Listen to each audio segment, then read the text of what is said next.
Hay, nako. Nakakapagod pala ito. Ito ang unang akit ng landmarks, kaya samahan niyo kami, okay?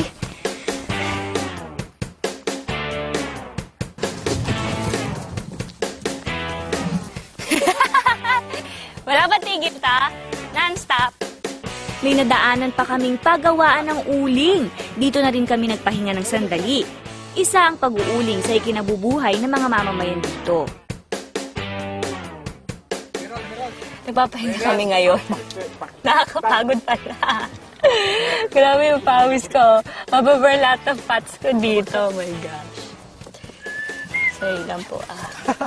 Medyo nagpahinga kami ng konti kasi nakakapagod. Pero apparently, 10% pa lang kami ng aming paglalakbay.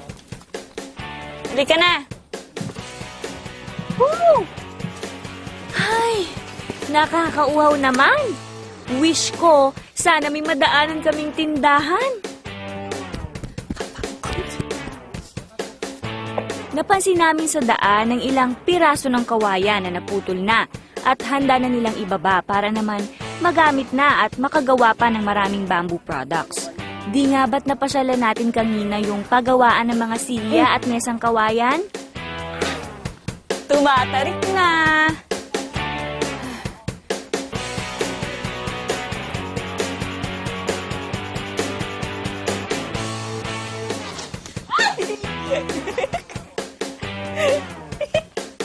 Kala mo ako yun, ah.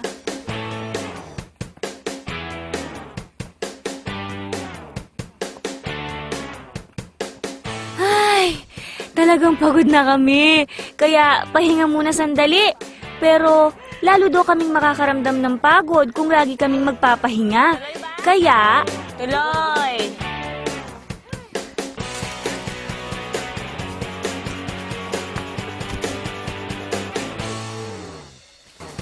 Pag ano?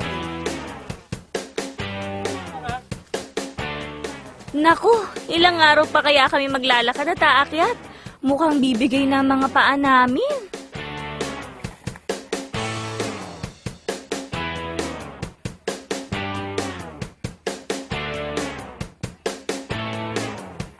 Di naman kami masyadong nag-aalala sa pag-akit namin at talagang safe na safe kami. Kasi may kasama kaming mga guide. Kaya lang, mukhang pati sila pagod na rin. Pero tingnan nyo naman ang kanilang suot. Naka-uniform. Take note, pati ang shoes.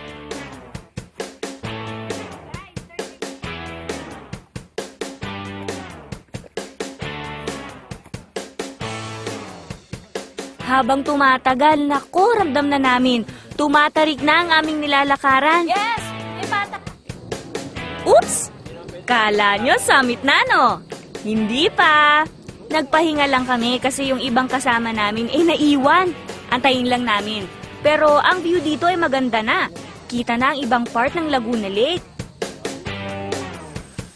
Konting-tiis na lang. Ay, lakad na ulit. Lakad, akyat! Lakad, akyat! Mabato talaga dito at may mga kahoy pang nakaharang. Ito din.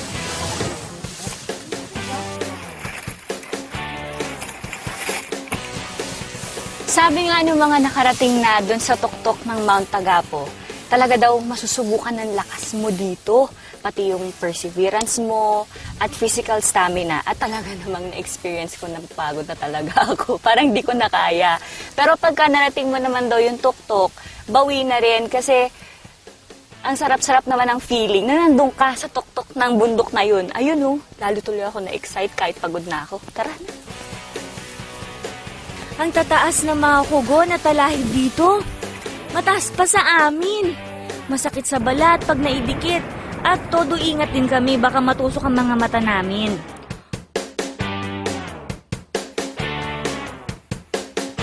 Konting tiis na lang at mararating na namin ang tuktok ng Mount Tagapo. Natatanaw ko na ang magagandang view at ang lakas na ng hangin. Yes, sir.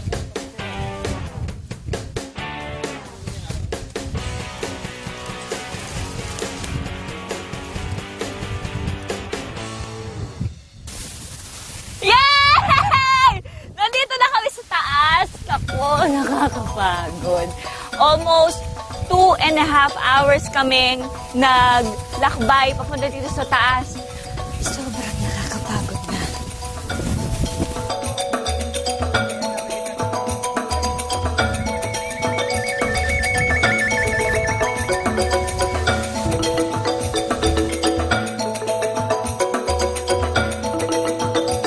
Ang ganda!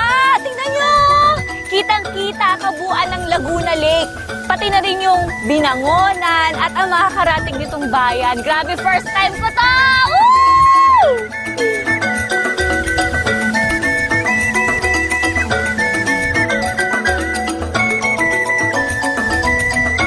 Talaga nga palang napakaganda ng tanawin dito sa ibabaw ng Mount Tagapo. Tama ang kwento ng mga nakaakyat na dito. Rewarding ang pakiramdam. Sabi nga, maaalis lahat ng problema mo sa buhay kapag ganito ang tanawin makikita mo.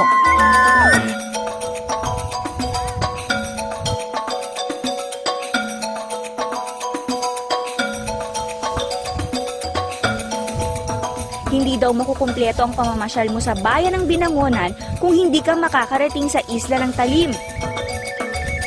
Totoo naman kasing walang katulad ang kagandahan at kapayapaang ibinibigay ng kalikasan.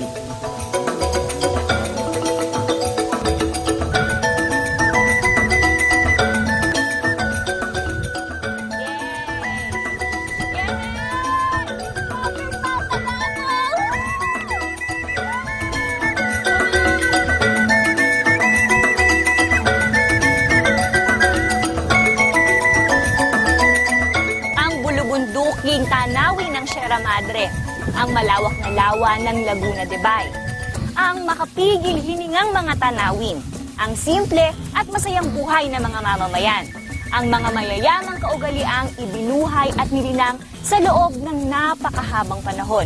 Ang bayan ng Binangonan ay nag-iwan ng tatak, hindi lamang sa ating paningin, kundi maging sa ating puso, sa pamanang hatid ng kanyang mayamang kalikasan at mahalagang kultura.